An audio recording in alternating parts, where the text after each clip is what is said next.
네, 안녕하십니까. 더불어민주당 원내대변인 윤영덕입니다.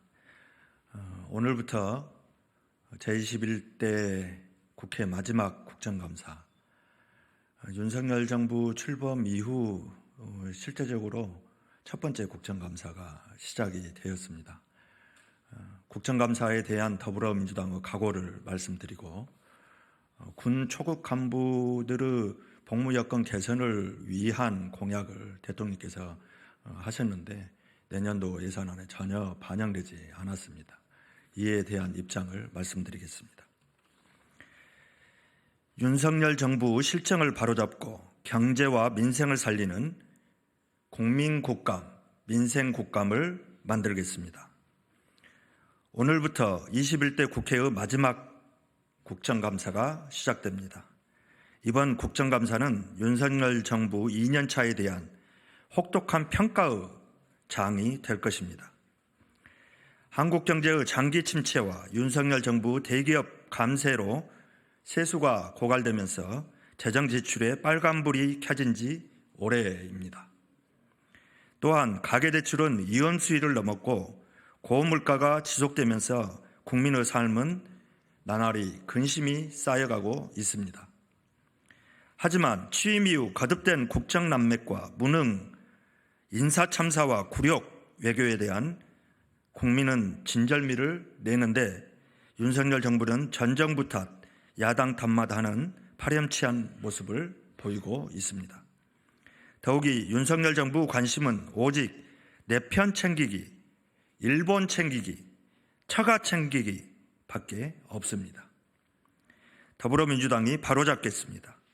윤석열 정부 실정과 무능, 무책임을 낱낱이 파헤쳐 국민의 삶과 국가 미래를 지키겠습니다. 바닥 모르고 추락하는 경제와 민생을 챙기겠습니다. 윤석열 정부 손에 무너지는 대한민국의 미래를 지키겠습니다. 시대착오적 이념 전쟁으로 모욕당한 독립 영웅의 명예를 지키겠습니다. 무능과 무책임으로 일관하는 윤석열 정부 독성과 불통에 맞서 더불어민주당이 경제와 민생을 챙기는 국민국감, 민생국감을 만들어내겠습니다. 다음은 군 초급간부 처우 개선에 대한 문제입니다. 군 초급간부 처우 개선, 윤석열 대통령은 지키지도 않을 약속을 왜 남발합니까?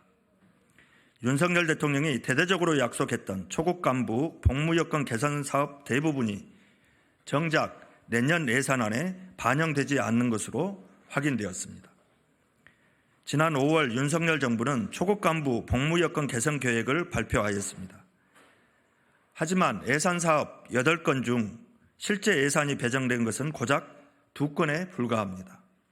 결국 윤석열 대통령의 약속을 지켜지지도 않을 결국 윤석열 대통령이 지켜지지도 않을 약속을 했던 것입니다.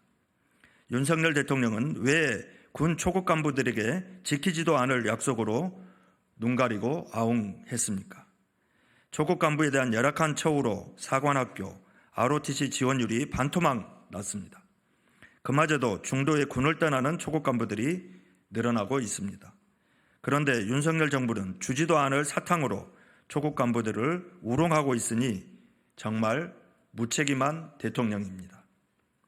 후쿠시마 오염수 홍보에 쓸 예산은 있어도 국가를 위해 청춘을 희생하는 군 초급 간부들을 위해 쓸 예산은 그렇게 아깝단 말입니까? 이뿐 아닙니다. 윤석열 대통령은 국가 전략기술의 중요성을 강조하면서 집중 육성하겠다고 해놓고 뒤이어 R&D 예산을 삭감했습니다. 윤석열 대통령은 계속 지키지도 않을 약속을 남발하고 있는 것입니다. 윤석열 대통령이 국민과 약속을 대하는 자세가 어떠한지 확인하면서 참담함을 금할 수 없습니다. 대통령이 앞장서서 정부에 대한 국민의 신뢰를 무너뜨리고 희망을 절망으로 바꾸고 있다니 기가 막힐 따름입니다. 사기가 곧 전투력입니다. 말로만 안보, 입으로만 국방 외치지 마시고 군 초급 간부들의 처우 개선 약속부터 지키십시오. 이상입니다.